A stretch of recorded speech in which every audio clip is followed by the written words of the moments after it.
I'm Joshua Adams, and this is the Industry Insights Podcast, where I am joined in the Rock Paper Simple studio by community leaders as we dive into industry topics and perspectives.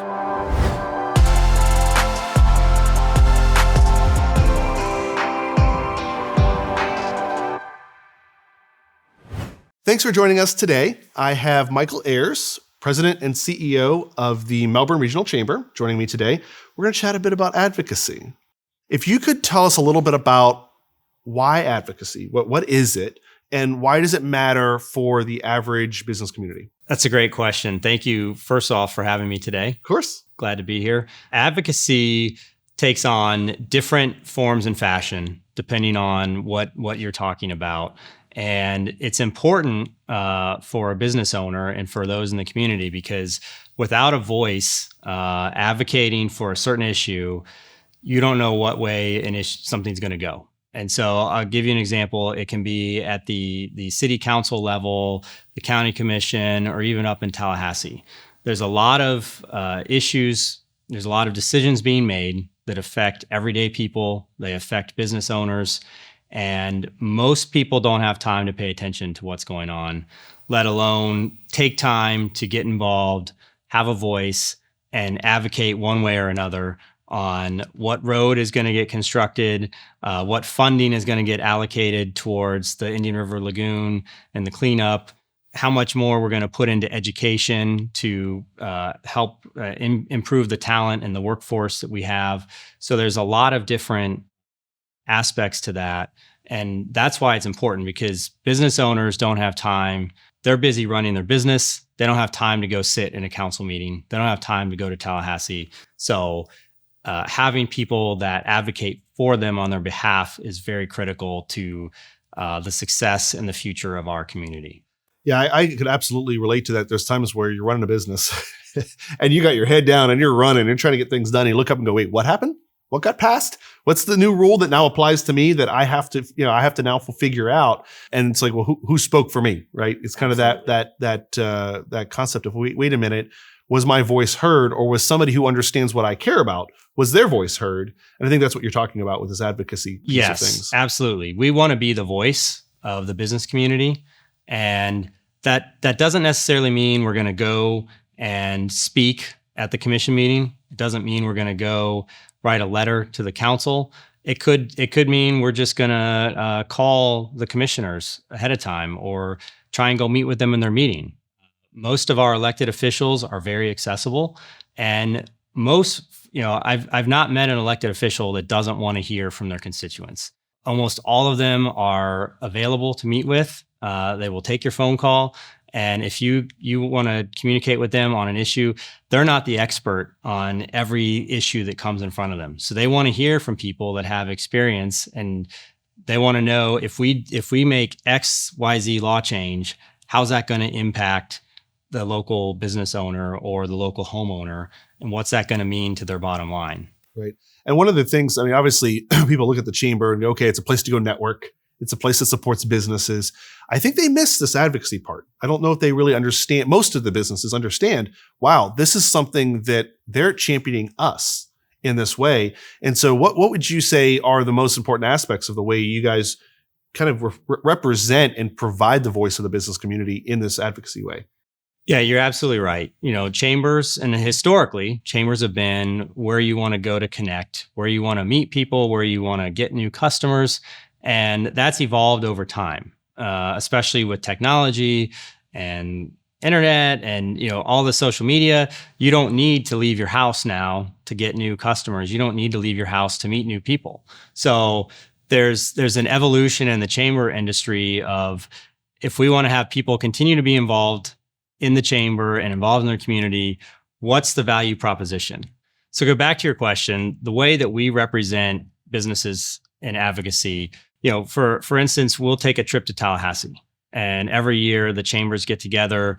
We put together an agenda that's very specific on issues, whether it's education, whether it's affordable housing, whether it's transportation, infrastructure, environment, Indian River Lagoon.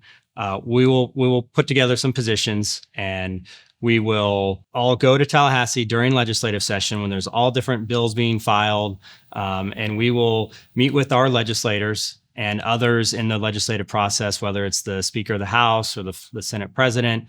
And we will let them know, here's what's important to Brevard County, here's what's important to business owners, and hopefully that will sway them to vote the right way when it comes to the budget, when it comes to property insurance reform, when it comes to infrastructure funding. There's a whole litany of issues that we can make an impact on. Now, beyond that, there's also things that happen at the county level and at the city level, and they can take the form of a referendum. For instance, a couple of years ago, there was a referendum on a 1/2-cent sales tax for Brevard Public Schools, because there was the school district identified a need for additional funding that would go towards teachers and salaries. I remember it. That was something that the business community, the chamber, early on took a position on that in favor of it, because when companies look at what's important to them, if they're going to relocate here, if they're going to keep their employees here, oftentimes those employees are looking at schools and the quality of the schools. So we as a chamber felt it was important to take a position in support of that 1/2-cent sales tax. And so we advocated. We had a social media campaign in support of it. We wrote letters in support of it, and ultimately that did pass. So there's many different ways that can be demonstrated. So advocacy is something that's obviously very important to you, both personally and professionally. I'd love to hear more about your background and why is it important to you? So good question. I've spent almost 6 years now in my role at the chamber. Has it been that long already? Hard to believe. Yes. And prior to that, I didn't really have much involvement in the chamber world, as we call it. I spent most of my career starting out right after college. I went to Capitol Hill in Washington, D.C., worked as a congressional aide for several years, then did some political work, working on political campaigns, which was just a different form of advocacy, and then made my way to Tallahassee. And I worked in state government, but most of my roles in state government were as an advocate for one of the state agencies that I worked for their agenda. And so for most of the entirety of my career, up until the chamber, I had been an advocate. I'd spent time as a lobbyist. I'd spent time as a campaign worker. I was a registered lobbyist for almost 12 years. And so what does that mean? I think some people hear the word lobbyist and that connotates a bad image, or someone working for something in a devious manner or fashion. Most of the lobbyists I know are great people working above board, and they're working for their clients, or they're working for an issue. As we got back to in the beginning, most people don't have time to go to Tallahassee to work on something. They don't have time to go to Washington, D.C., but that's how our laws get made. There's a legislative process in Tallahassee. There's a legislative process in Washington, D.C., and people who know that process are the ones that you need to count on to advocate and get your position across. And so how does that translate to the chamber? I think when they hired me, the Melbourne Chamber has a long history of advocacy, being involved in the community, taking a stand on certain issues. You can go back decades, whether it's widening 192, advocating for the Melbourne Causeway. There's many different issues that the Melbourne Chamber has historically been involved in. And if you don't know how the process works, then you're not going to know where to go. And so I think they saw that I had the background. I know how to navigate the halls of Tallahassee. I know how to navigate in DC. There's a very basic process of how to start with an idea and take it to a final law, and all the steps in between. Let's talk about that a little bit, right? So you talk about this site. There's a process, right? You know how to navigate and all these things. And what does that look like at a high level? I know we could spend hours on it if we went too deep, but at a high level, what does that look like from a standpoint of idea, concept, this might happen, to a law, and how does advocacy play a part along the way? Sure.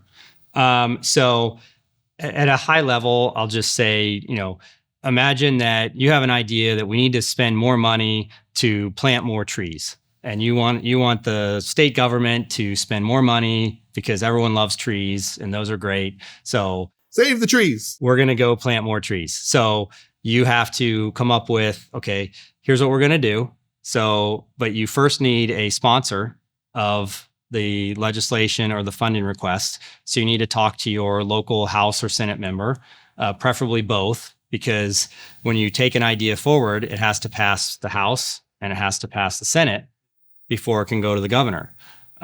So you take that idea and you meet with your House member and you meet with their senator. They agree, we love trees. We're going to get more money to fund trees. And so they agree to file either legislation if you need to get the authority to plant the trees, or the funding request if you need money, and it could be both. And so they file the bill or the appropriations request, and then that gets sent to the House and the Senate. Both have committees. And so within that committee process, the bill will get referred to any committees of jurisdiction. So there could be an environmental committee that it will go to. There could be a appropriations funding committee that it will go to. There could be a general government committee that it will go to. So it gets its committee references. And at that point, advocates of the bill need to make their case to the legislative leadership on why this bill is important and why this funding should go forward. So that takes on different forms and fashion. That can be a grassroots campaign of getting other people to write letters, getting other people to make phone calls to other representatives around the state that are in the legislature to care.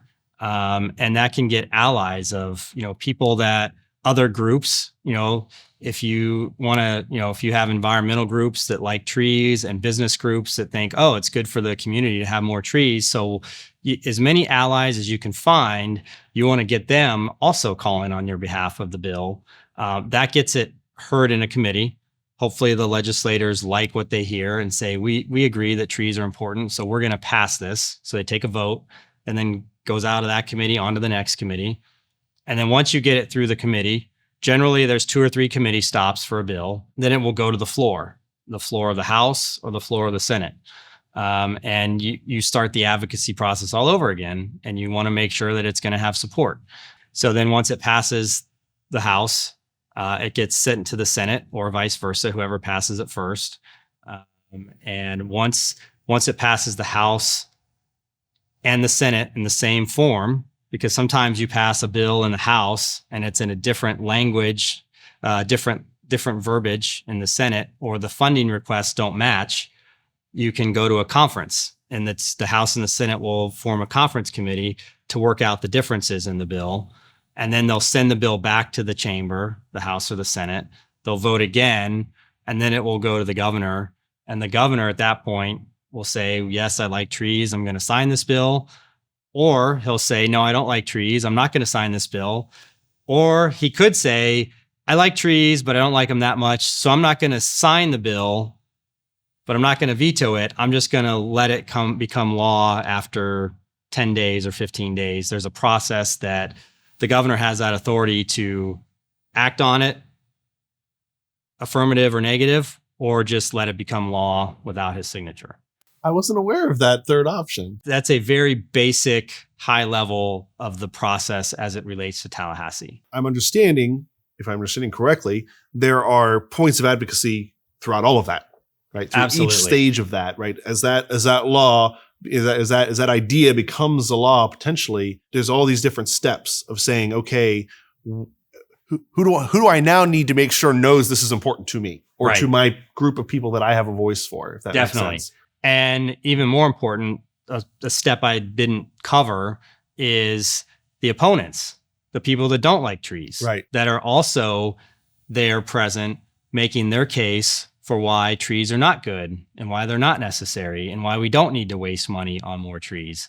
So you may have opponents, and you have to put together your coherent argument on why that's important, get your allies to hopefully overcome the opposition, and that's at every step of the way, at the committee stop, on the floor, and then even at the governor's office. You may get a bill passed the House and the Senate and think you're in great shape, but the governor may not agree with you. And so ideally, you talk to the governor ahead of time to make sure if I get it this far, are you going to be okay with this?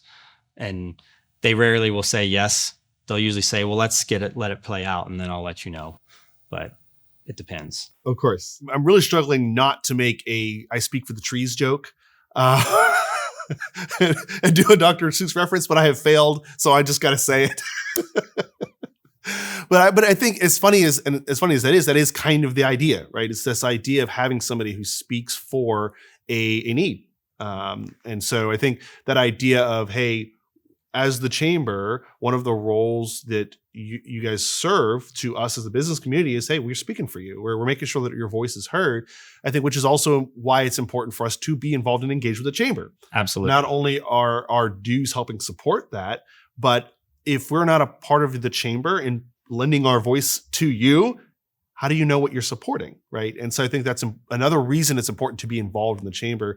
Most of the times we hear, why should you be involved in the chamber? It's for that, I won't say self-serving, but that direct benefit of the networking or potentially getting more business, right? Or making those partnerships. But I think joining a chamber or several chambers is a way to bring your voice and say, hey, this is what I care about, right? It allows you guys to gather that. Because if your members aren't speaking to you, then how are you speaking for them? Right. Absolutely. And let me take it a step further. And I gave you the very generic example. Let me kind of bring it back to a real issue that's front and center right now that is impacting people, probably your business here and many others that are around the airport is Ellis Road. And Ellis Road is, as many people know, is the 2-lane highway or the 2-lane road coming off the interstate where they built a brand new interchange. It's a wonderful interchange, but now it funnels into this 2-lane road, and it's not the capacity is not what it should be, and so it's a bottleneck. And you've got thousands of employees coming to work in and around the airport, whether it's north of Grumman, L3 Harris, Collins. You've got all these 20,000 people come to airport property to work every day. You've got all the tourists coming in on TUI into the airport, heading out, trying to get to the interstate. If it's from 6 to 8 a.m. or 4 to 6 p.m., you don't want to go on that road. I stay far away from it. And that's a complicated issue because it's a road that is a county road, but it goes through the city of Melbourne, goes through the city of West Melbourne. So there's lots of jurisdictions involved. And so something that the chamber started advocating for over a year ago, probably close to 2 years ago, was getting the Ellis Road expanded to 4 lanes. But that's a complicated process in itself, and that it takes a lot of funding. And Ellis Road has dozens of tenants, property owners along that stretch. And so we're in process now. After we wrote, the chamber led a letter writing campaign in partnership with the municipalities and the airport to the Department of Transportation, saying we need to make this a priority. The Space Coast Transportation Planning Organization has made it their number one priority, but we needed to get a little more traction at the state level. They've now gotten involved. They've taken over the process to accumulate all the parcels of land, which we're in that phase now. That's fully funded.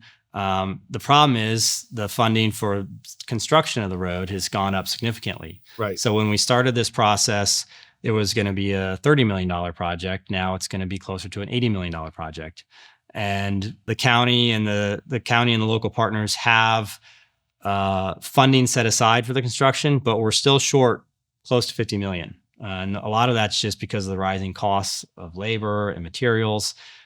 So most recently, in the last month or so, we coordinated another campaign on behalf of our chamber partners to write letters of support for a federal grant that we're applying for. And when I say we, Brevard County, as the main owner of the road, is applying for this federal grant on behalf of the county and the cities to get the funding necessary to complete construction. And so we as a chamber reached out to a lot of our partners in the immediate area of Ellis Road, got close to 30 letters in support that went towards it was a 100-page application for this federal grant from the Department of Transportation up in Washington. And so that's another form of advocacy at a different level that still will hopefully have a positive impact as we see that hopefully successful grant decision here in 2024. So, Michael, what are some of the other practical applications of how a business can get their voice heard through engaging with the chamber? Sure. So another example of advocacy that's a different form would be a company that's either new or they're established and they may be expanding. They may be trying to get a new facility open. They may be growing their facility and they have an issue with a permit at the city or the county. And our cities and counties work very hard. They have hardworking staff. So they're doing the best they can, but sometimes there can be a bottleneck and somebody's waiting on approval to add on the extra square footage or to get the CO, the certificate of occupancy for the new building. And they've been calling and they can't get a response for whatever reason.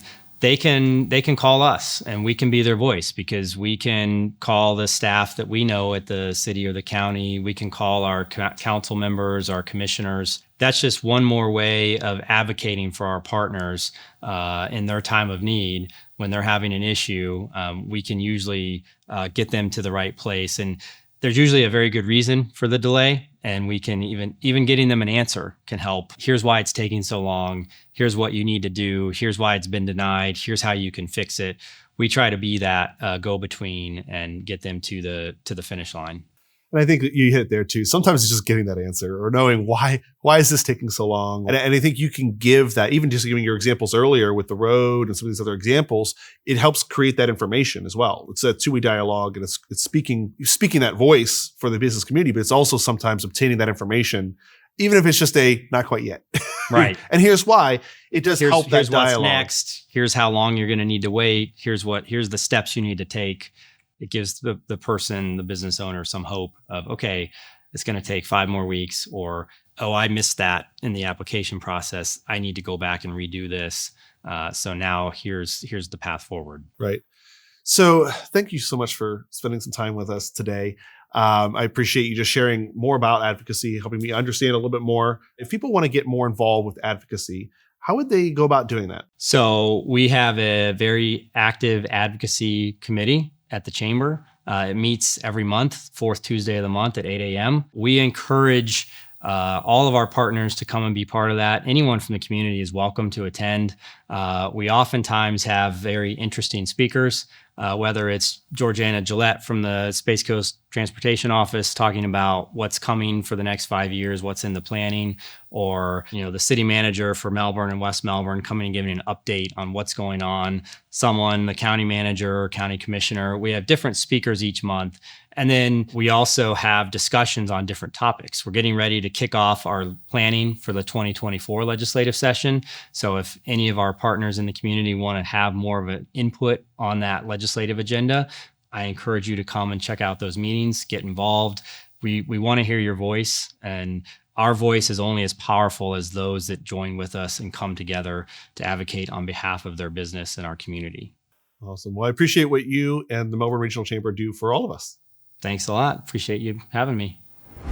Thank you for joining me on this episode of Industry Insights. If you enjoyed it, be sure to subscribe, comment, or even drop us a line over at rockpapersimple.com.